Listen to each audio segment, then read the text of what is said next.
रावलपिंडी थाना रवात के इलाका माड़ी जबल रोड जो कि बरस्ता चक बेली रोड के साथ मुंसलिक है। चक बेली रोड पर चढ़ते ही चंद किलोमीटर के फासले पर चकवाल मोड़ है जो कि बखर अड्डा चकवाल रोड पर लगता है। मुजाहिद गंगाल से अगला स्टॉप चकवाल मोड़ है। इस मोड़ से अंदर चंद लम्हे बाद एक डैम जेर तामीर है जिस पर अरसा तकरीबन 3-3.5 साल से काम बंद है। इस डैम से थाना रवात और थाना मंदरा की हदूद के अलावा थाना जातली भी इलाका है जेर आब आ सकता है। ये पोटोहार की दिलकश शाहराह है, खूबसूरती की भी अलामत है। डैम जरूरत के अलावा भी लोगों के लिए सैर व तफरीह का भी एक जरिया है। इस डैम के जेर तामीर हुक्मरानों की नालायकी, नाअहली और हुकूमत से वक्त पर एक सवालिया निशान है।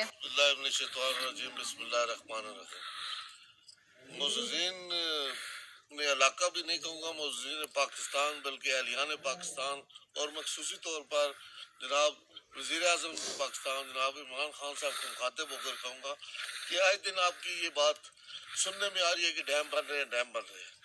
बड़े हैरत की और हैरानकुन बात आज ये हुई कि इत्तफाक से आज मेरा चक्कर इधर चक बेली के इलाके में लगा। वहाँ से हम रास्ता सुक्को सांग रोड पर गुजरे और मालूम हुआ कि रास्ते में हम ये डैम बन रहे हैं। सुक्को सांग रोड के करीब डैम है। इस डैम की थोड़ी सी मैं जनाब आपको कहूँगा थोड़ी सी वीडियो घुमाएं। ये आपको बेशुमार करोड़ों अरबों रुपए लगे हुए इस प्रोजेक्ट पर और ये बिल्कुल फ्लॉप कर दिया गया है। यहाँ पर लोगों की अरबों की जमीनें, करोड़ों की जायदादें अक्वायर कर ली गई, लोगों को दर बदर कर दिया गया है, लेकिन डैम का नाम ही नहीं नजर आ रहा। ये सब कुछ वहीं पर स्टॉप कर दिया गया है। क्यों? आखिर ये पाकिस्तान का पैसा नहीं था, हमारी आवाम का पैसा नहीं है, हम इसको यूटिलाइज नहीं कर सकते। इस डैम बनने से पूरा इलाका खिता है पठवार, जो कि हो सकता है जनाब असर अब्दाल से लेकर कश्मीर तक आपको पानी की जरूरत ही न पड़े से एक बड़े डैम से।